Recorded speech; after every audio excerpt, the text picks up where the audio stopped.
40 کروڑ روپے نہیں دیے گئے.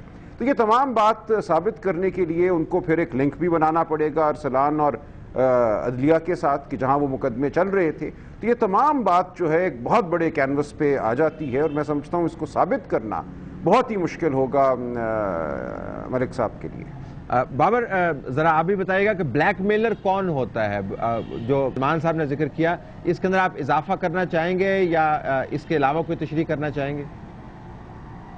نہیں, میرے طلعت بھائی میرے خیال میں تو بڑی کلیئر سی بات کی ہے سلمان نے.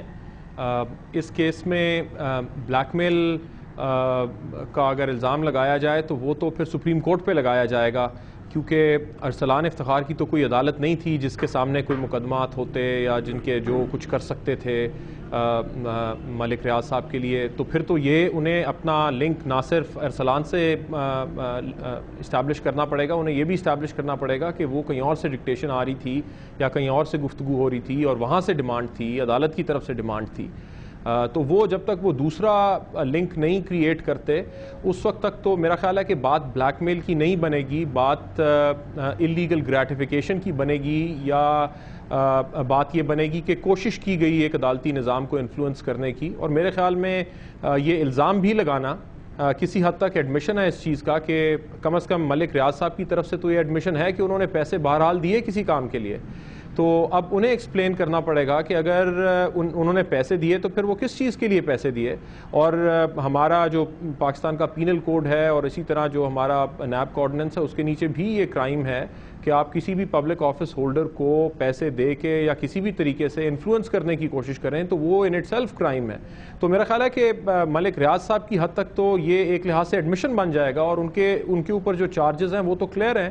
اب دوسری طرف سے دیکھنا پڑے گا, اور اب یہ ملک ریاض صاحب کوئی اگر شہادتیں لے کے آئیں کہ بلیک میل ہو رہے تھے اور کس طرح کون کر رہا تھا, کیا پیغام آیا ان کے پاس, تو پھر بات شاید ان کی کوئی آگے چل سکے.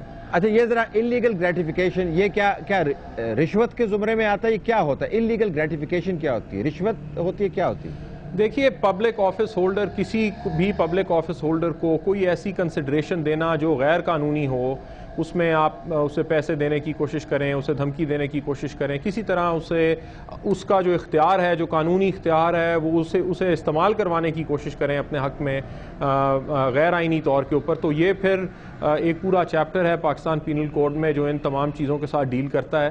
اور پبلک آفس ہولڈر میں یا پبلک سرونٹس میں ججز بھی آ جاتے ہیں. تو اگر آپ جج کو انفلوئنس کرنے کی کوشش کریں رشوت دے کے, تو اگر تو رشوت لی ہو جج نے, پھر تو ظاہر ہے دونوں کے اوپر مقدمہ چل سکتا ہے یا دونوں کی طرف کوئی غلطی ہے.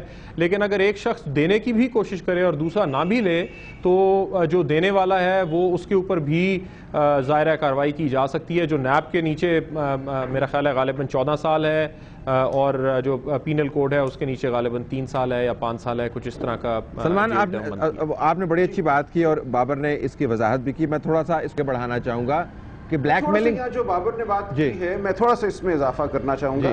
دیکھیں, پبلک آفس ہولڈر ظاہر ہے ارسلان صاحب تو نہیں ہیں, نہ تھے اس تمام عرصے میں, لہٰذا ارسلان صاحب کو اگر صرف رقم دی گئی ہے تو وہ ایک اخلاقاً تو ناپسندیدہ فعل ہو سکتا ہے, چونکہ ایک طاقتور شخص کی ہے کہ وہ صاحبزادے تو بہرحال ہیں, لیکن یہ دکھانا پڑے گا اللیگل گریٹیفیکیشن کا الزام بھی اگر ثابت کرنا ہے کہ ارسلان صاحب وہ رقم لے رہے تھے اس مقصد کے لیے اور اس علم کے ساتھ کہ رقم جو ہے ان سے آگے پہنچنی ہے اور اس رقم کے عوض کوئی فائدہ ہونا ہے ریاض ملک صاحب کو.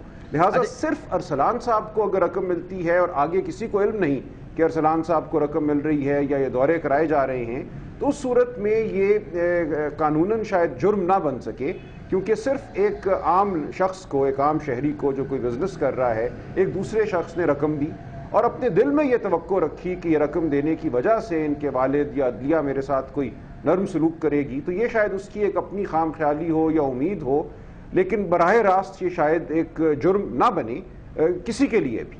اچھا, اب آپ نے بڑی ایک اچھی بات کی اور اس وضاحت کا میں بڑا مشکور ہوں کہ میرے ذہن میں بہت سارے ایمبیگوٹی جو ہے وہ کلیئر ہوگی. ذرا اس کو ہم اور آگے لے کے چلتے ہیں. آپ نے فرمایا پہلے میرے سوال کے جواب میں کہ بلیک میلنگ کرنے کے لیے کسی کے ہاتھ میں کچھ ہونا لازمی چاہیے, اور بابر نے اس کے اوپر بات یہ کرتے ہوئے کہا کہ ارسلان صاحب کے ہاتھ میں تو کچھ بھی نہیں تھا، ظاہر وہ کوٹ تو نہیں چلا رہے تھے. تو ایک دلچسپ صورتحال یہ بھی ہے کہ ملک ریاض صاحب نے جن صحافیوں کو وہ دستاویزات دکھائی ہیں انہوں نے بتایا کہ ہم نے ہر چیز کا ریکارڈ رکھا ہے، ہم نے ویڈیوز بھی بنائی ہیں، ہمارے پاس وہ تمام مواد موجود ہے جو ثابت کرتا ہے مبینہ طور پہ کہ ڈاکٹر ارسلان نے ہم سے پیسے لیے ہیں. تو اس وقت جو بلیک میل ہے یعنی وہ شواہد ہیں وہ کس کے ہاتھ میں ہیں؟ وہ کیا وہ شواہد نہیں ہوں گے جو ملک ریاض صاحب اکٹھا کرتے رہے ہیں؟ یہ ظاہر ہے جی اس وقت تو وہ دیکھیں، لیکن اب وہ بلیک میل نہیں کر رہے کیونکہ وہ تو کھل کر باہر آ گئے ہیں.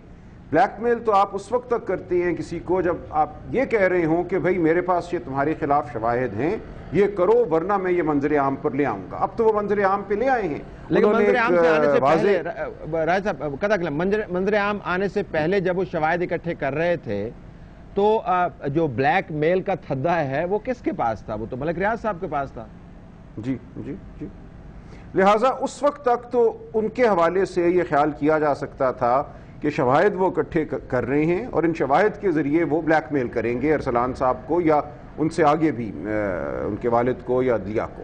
لیکن اب انہوں نے وہ بلیک میل کا عمل چھوڑ دیا ہے. اگر وہ بلیک میل کر رہے تھے اب تو وہ ایک ڈائریکٹ الزام لگا رہے ہیں اور منظر عام پہ معاملات کو لانے کا اعلان کر رہے ہیں. کچھ صحافیوں کو انہوں نے وہ دستاویزات دکھلا بھی دی.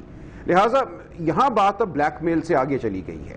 لیکن وہ بلیک میل کا جو ایک یہ قصہ چھیڑ رہے ہیں وہ صرف اپنے آپ کو رشوت دینے والا کہلوانے سے اپنے آپ کو بچانے کے لیے وہ یہ کہہ رہی ہیں. ورنہ تو ان پہ ڈائریکٹ یہ آ جائے الزام کہ آپ رشوت دے رہے تھے. وہ کہہ رہے نہیں میں رشوت نہیں دے رہا تھا، مجھ سے پیسے کھینچے جا رہے تھے، ایک طرح سے چھینے جا رہے تھے، مجھے بلیک میل کیا جا رہا تھا یہ کہہ کے کہ مقدمات تمہارے خلاف ہو جائیں گے. بلیک میل دونوں صورتوں میں ان کو بلیک میل وہ ہو رہے تھے لیکن اپنے بلیک میل ہونے کا ان کے تئیں ان کے مطابق وہ ریکارڈ مرتب کر رہے تھے. اور اب وہ یہ کہتے ہیں کہ جو میں بلیک میل ہوتا رہا اس کا ریکارڈ میں سامنے لے آیا ہوں. دیکھیں میں یہ دونوں باتیں ماننے کو تیار نہیں ہوں. نہ وہ بلیک میل ہو رہے تھے، رشوت شاید وہ ضرور دے رہے ہوں اس امید میں کہ کوئی بات ان کے حق میں ہو جائے گی.